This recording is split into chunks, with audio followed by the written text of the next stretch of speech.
Hello friends, तो कैसे हैं आप सब। आई होप आप सब बहुत अच्छे होंगे। और सबसे पहले मैं आपसे सॉरी बोलना चाहती हूँ कि थोड़ा बिजी शेड्यूल की वजह से काफ़ी टाइम हो गया मैं आप लोग के लिए वीडियोस नहीं अपलोड कर पा रही थी, नहीं ला पा रही थी। तो उस सब के लिए आपसे सॉरी। और ये मुझे देख के बहुत अच्छा लगा कि आप लोग मुझे लेकर कितना कंसर्न है। आप लोग लगातार मुझे मैसेज कर रहे थे और आप लोग की जो रिक्वेस्ट थी कि मैम आर ओ पे और यूपीपीसीएस पे आप कुछ स्ट्रेटजी बता दीजिए, सोर्सेज बता दीजिए, किस तरह से हम लोग बचे हुए दिनों को टैकल करें। तो आज मैं आप लोग की रिक्वेस्ट पे वीडियो लेकर आ गई हूँ। तो आज के वीडियो में आपको सब कुछ मिलेगा। आपको अगर कोई भी कंफ्यूजन है, चाहे फिर वो आपको एग्जाम के पैटर्न को लेकर हो, पीआईक्यूज को लेकर हो, सिलेबस को लेकर हो, सोर्सेज को लेकर हो, वो सब मैं आपसे इस वीडियो में कवर करने वाली हूँ। तो अगर आपको वाकई में आर ओ क्रैक करना है तो वीडियो को लास्ट तक ज़रूर देखें। मैं वीडियो ज़्यादा लॉन्ग इसलिए नहीं बना रही हूँ क्योंकि अब आपका एक एक टाइम बहुत ही ज़्यादा वैल्यूबल है, बहुत ही ज़्यादा कीमती है। तो इसलिए मैं आपका शॉर्ट टाइम में ही सारी चीज़ें कवर कर दूंगी। तो वीडियो में लास्ट तक बने रहें। तो चलिए शुरू करते हैं आज का अपना वीडियो, जिसमें सबसे पहले हम देख लेंगे कि जो डेट है एग्ज़ाम होने कब वाला है। तो आर ओ जैसा कि आपको पता है कि 11 फ़रवरी 2023 में हुआ था, लेकिन पेपर लीक की वजह से इसको पोस्टपोन होना पड़ा। और अब ये फाइनल जो इसकी डेट आई है वो है आई है 27 जुलाई 2025। तो आपका वो जो लीक पेपर हो गया था उसका री एग्जाम होने वाला और वो होने वाला 27 जुलाई को। अब हम बात करेंगे कि आपके पास रिमेनिंग डेज बचे कितने हैं। तो ऐसे तो मुझे ये अब कल अपलोड करना था, लेकिन नेट इशू की वजह से नहीं हो पाया।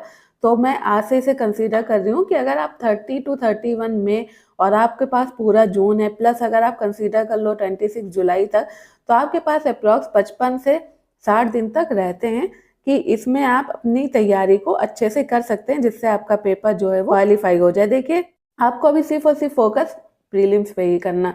तो जैसा कि हमको पता है कि इसके दो फेज होते हैं, एक तो आपका प्रीलिम्स का होता है, दूसरा आपका मेंस होता है। लेकिन हम लोग जो फोकस करेंगे वो प्रीलिम्स के पेपर पे ज़्यादा करेंगे। तो इसका जो नेचर क्या है वो देख लेते हैं कि प्रीलिम्स होगा कैसे। तो अभी तक क्या हो रहा था, 2023 तक जो लास्ट हमारा एग्जाम हुआ है उसमें दो पेपर अलग अलग होते थे। एक जीएस का होता था जो कि 2 घंटे का होता था। उसके बाद कुछ टाइम का गैप होने के बाद आपका हिंदी का पेपर होता था जो कि 1 घंटे का होता था। अब क्या हुआ कि अब इसको मॉडिफाई कर दिया गया और अब जो जीएस और हिंदी, अब ये दोनों का पेपर जो है वो साथ में होगा।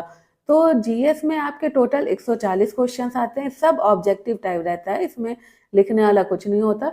तो सब आप 140 क्वेश्चन आपके आएंगे और इस पे जो मार्क्स आएगा वो एक क्वेश्चन 1 नंबर का होगा, यानी 140 क्वेश्चन 140 मार्क्स के रहेंगे।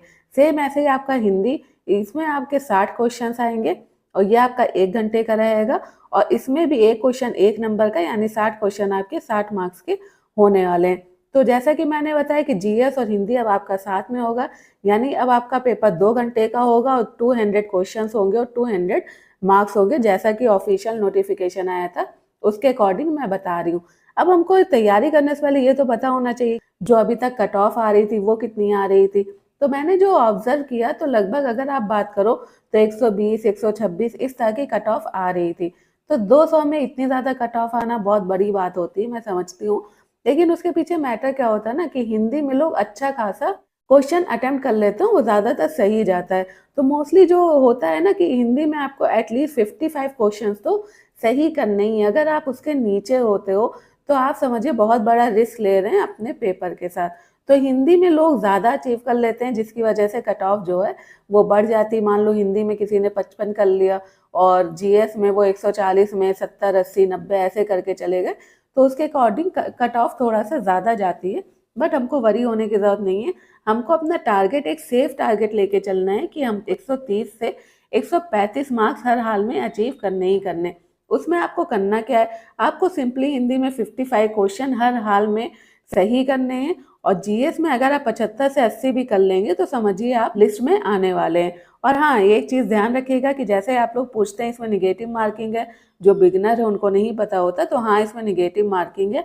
और इसमें निगेटिव मार्किंग 1/3 की, कि मान लो अगर आपने एक क्वेश्चन सही किया और 3 क्वेश्चन गलत कर दिया तो आपके वो मार्क्स डिडक्ट हो जाएंगे, वो मार्क्स आपको नहीं मिलेंगे। तो हम लोग को क्वेश्चन को ही बहुत अच्छे से चूज करना रहेगा कि हमको क्या करना है और क्या नहीं करना है। तो ये तो हो गया आपका, जैसे मैंने बता दिया। अब हम बात करेंगे सिलेबस कि आपके GS1 में कौन कौन से सब्जेक्ट आते हैं जी, और हिंदी में कौन कौन से टॉपिक आते हैं जिससे आपके 60 क्वेश्चन बन रहे हैं। तो अगर मैं सिलेबस की बात करूँ तो इसमें आपका आ जाता है science, Asian and medieval history, modern history, उसके साथ आपका आ जाएगा polity, economics, art and culture, agriculture, population, urbanisation, environment, and आपका हो जाएगा Indian and world geography, current affairs, reasoning and UP special. और बाकी जो आपके चुटपुट टॉपिक्स हैं वो इतना ज़्यादा इंपॉर्टेंट नहीं है, बट हाँ अगर आप कर लोगे, क्योंकि रीजनिंग में थोड़ा सा आपका मैथ भी आ जाता है, तो इस हिसाब से आपको तैयारी करते हुए चलना है। अब अगर मैं बात कर लूँ सोर्सेज की, तो सोर्सेज मैं आपसे आगे भी डिस्कस करूँगी, लेकिन मैं एक ओवरव्यू आपको देते चलूँ कि साइंस आप घटना चक्र और PIQs से कर लो, आपका अच्छा खासा कवर हो जाएगा। आप ल्यूसेंट से भी कर सकते हो, और इसमें मैं मेरे खुद के भी नोट्स हैं, जैसे साइंस हो गया, एशियन मिडिवल हिस्ट्री हो गया, मॉडर्न हिस्ट्री हो गया, पॉलिटी हो गया, और आपका ज्योग्राफी हो गया, इन्वायरमेंट हो गया। तो अगर आपको इन सब के नोट्स चाहिए तो आप व्हाट्सअप नंबर मेरा डिस्क्रिप्शन बॉक्स में लिखा हुआ है, आप वहाँ पे जाके सिंपली मुझे मैसेज कर सकते हैं और मैं आपको वो नोट्स प्रोवाइड कर दूंगी। और साथ ही साथ और भी ज़्यादा तैयारी के लिए मैं अपने टेलीग्राम पे लगातार एक्टिव रहती हूँ, तो आप मेरे टेलीग्राम को भी ज्वाइन कर सकते हैं, जिसका लिंक ऑलरेडी मैंने दिया हुआ है। तो साइंस के लिए आप घटना चक्र, ल्यूसेंट और PIQs को कंसीडर कर सकते हैं, क्योंकि देखिए PIQs मोस्ट इम्पॉर्टेंट है। अगर आपको यही नहीं पता कि हम जो टॉपिक पढ़ रहे हैं उससे क्वेश्चन कैसे बनने हैं एग्जाम में, तो फिर वो टॉपिक्स पढ़ने का क्या फ़ायदा जब आप उससे क्वेश्चन सॉल्व ही ना कर पाओ। तो आपको सिलेबस के साथ साथ अपना PIQs भी देखते हुए चलना है। तो इसमें आप एशियन और मिडिवल के लिए आप ल्यूसेंट और घटना चक्र देख सकते हो, मॉडर्न हिस्ट्री के लिए भी आप ल्यूसेंट और घटना चक्र देख सकते हो, प्लस आप स्पेक्ट्रम का जो लास्ट रहता है आप उसको भी देख सकते हो, जो टेबल्स रहती है। और अगर आप चाहो तो मॉडर्न हिस्ट्री के मेरे नोट्स ले सकते हो, मैंने आपको बता दिया वो कहाँ मिलेगा। पॉलिटी मैंने बहुत अच्छी तरीके से अपने नोट्स में कवर किया है कि पॉलिटी का कोई भी क्वेश्चन आपका बाहर नहीं जाएगा, सेम आपका मॉडर्न हिस्ट्री के साथ है। तो अगर आप जैसे आप चाहो तो आप खुद से NCERT, ल्यूसेंट, घटना चक्र ये पढ़ सकते हो, बट अगर आपको लगता है कि ये सब पढ़ने का टाइम नहीं है तो आप सिंपली मेरे नोट्स ले लो, उसमें ऑलरेडी अपना आपका घटना चक्र और बाकी जो भी ल्यूसेंट है वो सब उसमें कवर है, तो आप उससे भी देख सकते हो। हाँ, बट उसके साथ आपको PIQ सॉल्व करते हुए चलना है। आपको घटना चक्र भले ही आपको मेरे नोट्स मिल जाए, आप उससे पढ़ लो, लेकिन घटना चक्र में जो क्वेश्चन दिए रहते हैं ना, वो आपको सॉल्व करते हुए चलना है। तो इतना काम आपको करना है। सेम आपका यही सबके लिए आप ल्यूसेंट, घटना चक्र इसको कंसीडर कर सकते हो, तो ये आपके लिए इम्पॉर्टेंट हो जाता है। हाँ, करंट अफेयर्स के लिए आप मंथली मैगजीन ले सकते हो। अगर आप चाहो कि जल्दी आ जाओ, उससे आप पढ़ लो, तो उससे आपके इतने क्वेश्चन नहीं बन पाएंगे।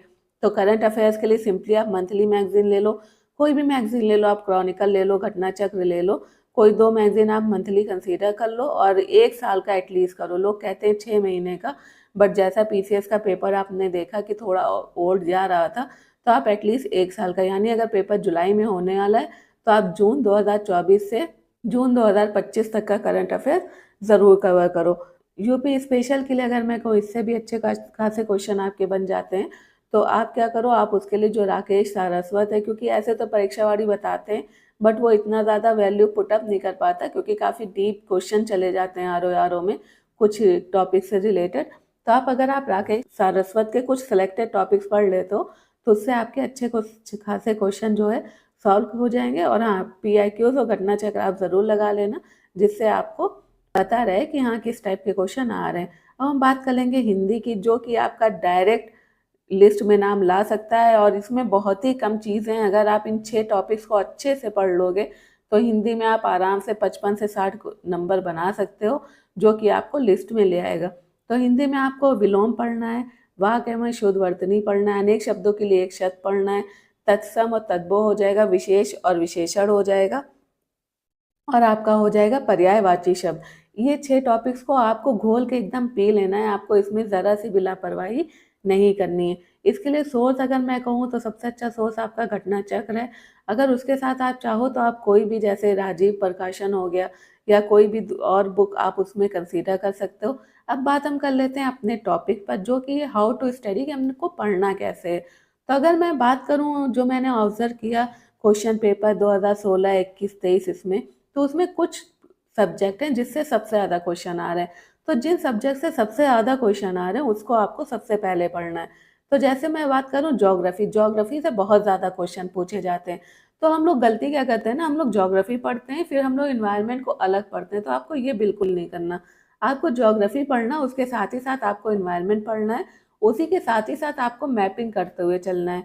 तो ये एक पोर्शन आपका कंप्लीट हो जाएगा कि ज्योग्राफी से अगर आपके 20-22 क्वेश्चन बन गए और एनवायरनमेंट से आपके 5 से 8 क्वेश्चन बन जाते हैं, मान लो 30 क्वेश्चन आपके यहीं से आ जाते हैं। मैपिंग और प्लेसेस को लेकर भी क्वेश्चन बहुत आते हैं, तो अगर 4-5 क्वेश्चन उससे बन गए और 35 क्वेश्चन आ रहे हो, उसमें से आप 25 भी सही कर ले जा रहे हो, तो समझो आप कट ऑफ से बहुत आगे चले जाओगे। तो आपको सबसे पहले ज्योग्राफी, एनवायरनमेंट और मैपिंग कर लेना है। फिर आपके हिस्ट्री के बहुत क्वेश्चन आते हैं, करंट अफेयर्स के क्वेश्चन आते हैं। तो अगर आप इन तीनों का तालमेल बिठा लो, इन तीनों सब्जेक्ट को आप देख लो, तो ज्योग्राफी का आप 30 मान लो, ज्योग्राफी एनवायरनमेंट मिला के, हिस्ट्री मिला के भी आप 20-22 मान लो, करंट अफेयर्स भी आपका 26 से 30 क्वेश्चन आते हैं। तो इस तरह से 70-80 क्वेश्चन तो आप ऐसे ही ले लोगे। लेकिन अब ये नहीं है कि हम लोग का सब सही हो, उसके लिए आपको पॉलिटी आती ही होगी, आपके लिए साइंस भी इम्पॉर्टेंट है, तो आप इनको अच्छे से कर लो। अब मैं बात करूँगी कि आपको इन सबको कवर कैसे करना है। तो आपको जो 55 दिन हैं, उनको आपको 3 फेज़ में डिवाइड करना है। सबसे पहले फेज़ 1 होगा आपका, जिसमें आपको अपनी फाउंडेशन को स्ट्रॉन्ग करना रहेगा, जो कि आपका रहेगा डे 1 से 22 तक, कि डे 1 से 22 तक आपको अपनी फाउंडेशन को स्ट्रॉन्ग करना होगा। फाउंडेशन को स्ट्रॉन्ग करना मीन्स कि आपको सोर्सेज पढ़ने, जैसे आप चाहो तो आप ल्यूसेंट, घटनाचक्र, एनसीईआरटी और स्टैंडर्ड बुक्स पढ़ लो, या मेरे पर्सनल नोट से पढ़ लो, जो भी सोर्स आपको रिलायबल लगे आप उससे पढ़ो, ठीक है। तो इसमें जो जो मैंने आपको बताया कि आप सबसे पहले ज्योग्राफी ले लो, उसके बाद हिस्ट्री ले लो, आप साइंस ले लो, आप यूपी स्पेशल ज़रूर पढ़ लो, करंट अफेयर्स आपको डेली बेसिस पे करना, उसमें आपको लापरवाही बिल्कुल नहीं करनी। तो डे 1 से 22 तक जो आपको करना है, तो इसमें आपको अपनी फाउंडेशन को स्ट्रॉन्ग करना है। साथ ही साथ आपको डेली 1 घंटा एग्ज़ाम तक हिंदी को हर हाल में देना ही देना है। मैंने बताया आप इसमें घटना चक्र भी कर सकते हो, आप हरदेव बिहारी और राजीव प्रकाशन जो आती है बुक, उनसे भी सेलेक्टेड टॉपिक देख सकते हो। तो आपको हिंदी हर हाल में डेली करना ही करना है। करंट अफेयर्स को भी आपको लेकर चलना है, आप करंट अफेयर्स को बिल्कुल नहीं छोड़ सकते।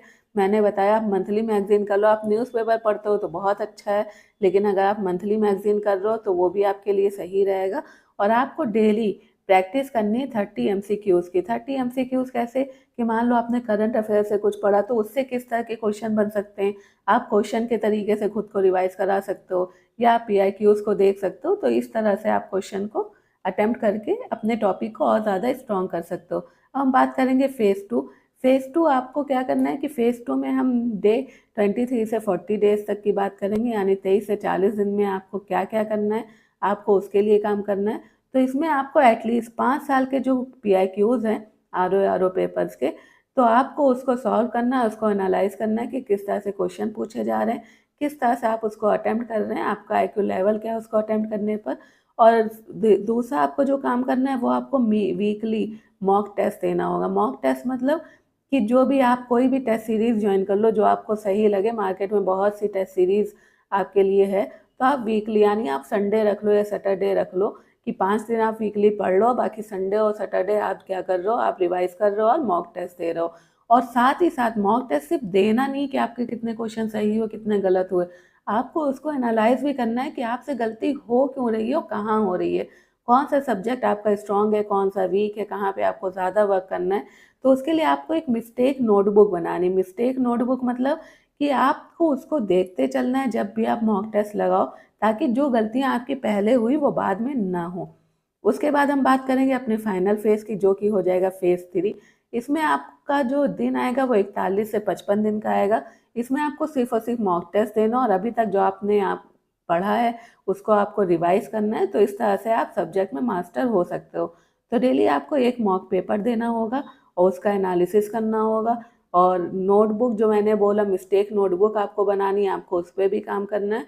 और आपके जैसे इंपॉर्टेंट टॉपिक्स हो गए, जैसे डेट्स हो गए, और पॉलिटी में आर्टिकल्स हो जाते, सेंसस हो जाते, मैपिंग इंस्टीट्यूशंस और उनके हेडक्वार्टर, प्लस आपका बजट हो गया, तो ये सब आपको अच्छे से करते हुए चलना है, क्योंकि इन टॉपिक से आपको अच्छे खासे क्वेश्चन, 10-15 क्वेश्चन तो आपको देखने को मिल जाएंगे।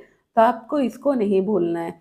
और उसके बाद आपको क्या करना है, आपको लास्ट 15 डेज में 4 रिवीजन साइकिल कंप्लीट करनी है। 4 रिवीजन साइकिल कैसे, ये आप अपना खुद से बना लीजिए। अगर आपको लगता है कि आपको डेली बेसिस पे टारगेट चाहिए, तो आप कमेंट में भी बोल सकते हैं, तो मैं आपको डेली बेसिस पे एक चार्ट बना के दे दूंगी कि आपको डेली क्या क्या पढ़ना है, कैसे पढ़ना है, कहाँ से पढ़ना है। तो आप उससे भी इसको हेल्प ले सकते हो। तो ये जो है आपका ये पूरा फेज़ था कि आपको किस तरह से अपने 55 दिन को अच्छे से यूटिलाइज़ करना है, ताकि आपका जो पेपर है वो क्रैक हो जाए। क्योंकि अभी आपका मेन फ़ोकस होना चाहिए कि आपका प्रीलिम्स कैसे निकले। आप अभी मेंस पे मत जाओ, क्योंकि जब प्रीलिम्स निकलेगा तभी आप मेंस पे बैठोगे ना। आरओ की जॉब तो बहुत ज़्यादा अच्छी है, उसको आप डिनाई नहीं कर सकते। तो इसलिए आपको क्या करना है कि आप अच्छे से अपने आप को एनालाइज़ करो, अपना पूरा एक टाइम टेबल बनाओ, शेड्यूल बनाओ। आपको मेरी हेल्प चाहिए तो आप कमेंट कर सकते हैं कि आपको मेरी किस तरह की हेल्प चाहिए, तो वो भी मैं आपको बताऊँगी। तो इस तरह से आपको करना। और अगर आपको लगता है, आपको खुद पर यकीन है कि हाँ, ये आरओ जो 2025 का आ रहा है, वो सिर्फ़ आप ही के लिए आ रहा है और वो आप ही उसको निकालोगे, आप ही उसको क्रैक करोगे। अगर आपको लगता है कि आप आरओ क्रैक कर सकते हो, तो आपको कमेंट में लिखना है फुल डिटर्मिनेशन के साथ, yes I will crack RO 2025। और नेक्स्ट वीडियो में लेकर आऊँगी आरओ के लिए जो इम्पोर्टेंट टॉपिक्स है उस पे, कि जो इम्पोर्टेंट टॉपिक्स जिससे सबसे ज़्यादा क्वेश्चन बनते हैं, तो हम क्या करेंगे, हम सबसे ज़्यादा उन्हीं टॉपिक को करेंगे कवर, ताकि जो है हमारे ज़्यादा से ज़्यादा क्वेश्चन सही अटेम्प्ट हो। तो अगर आपको लगता है कि कुछ और वीडियो होना चाहिए तो आप मुझे कमेंट कर सकते हैं। और ऐसे ही और वीडियो के लिए आप मेरे वीडियो को लाइक, शेयर और चैनल को सब्सक्राइब करना ना भूलें। क्योंकि आप जितना ज़्यादा पार्टिसिपेट करोगे, जितना ज़्यादा इंगेज रखोगे खुद को और मेरे वीडियोस के साथ, तो मुझे भी मोटिवेशन मिलेगा और मुझे भी लगेगा कि नहीं, आप लोग वेट कर रहे हो, आपके लिए ज़रूरी है ये वीडियो लाना, आपके लिए ज़रूरी है नोट्स लाना। क्योंकि मैं चाह रही हूँ कि मैं अपने नोट्स से भी आपको रिवाइज़ करा दूँ, ताकि आपको अगर आपके नोट्स में कुछ कमी हो जाए या आप सही से नहीं पढ़ पा रहे हो, तो आप उसके मेरे नोट्स के थ्रू भी चीज़ों को पढ़ लो। तो इस तरह से मुझे वीडियो लाना रहेगा, लेकिन उसके लिए आपको खुद को मेरे साथ इंगेज करना पड़ेगा, यानी आपको पार्टिसिपेट करना पड़ेगा, वीडियो को लाइक करना पड़ेगा, शेयर करना पड़ेगा, चैनल को सब्सक्राइब करना पड़ेगा। तो मिलते हैं नेक्स्ट वीडियो में, तब तक के लिए आप पढ़ाई करते रहिए, अपना ख्याल रखिए। Thank you, bye bye.